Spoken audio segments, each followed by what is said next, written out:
North Korea has threatened to detonate a hydrogen bomb in the Pacific, after Kim Jong Un warned that Donald Trump would pay dearly for his threat this week to totally destroy North Korea if America was forced to defend itself and its allies.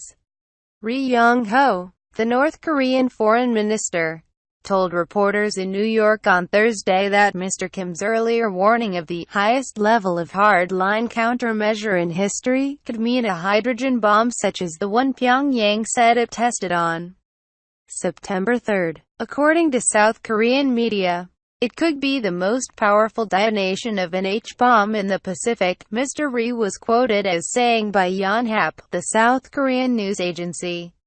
"We have no idea about what actions could be taken as it will be ordered by leader Kim Jong Un," Mr. Trump responded with one of his customary early morning tweets on Friday, calling Mr. Kim obviously a madman who doesn't mind starving or killing his people, and warning he will be tested like never before.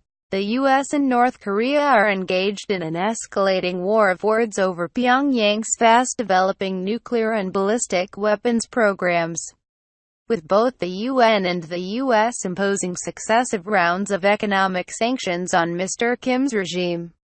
Financial markets have had only a muted reaction to the dispute in recent months, but on Friday assets regarded as havens for investors jumped immediately after the news of North Korea's latest H-bomb threat. The Japanese yen firmed as much as 0.5% to 111 yen and 96 cents per dollar.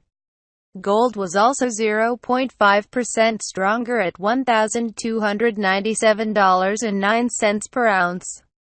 Experts in Seoul said the possibility of North Korea actually exploding a hydrogen bomb in the Pacific was low.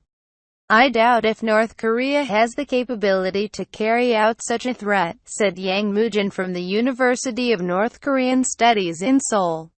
Earlier on Thursday, the Trump administration unveiled new measures designed to force countries and companies to stop trading with Pyongyang.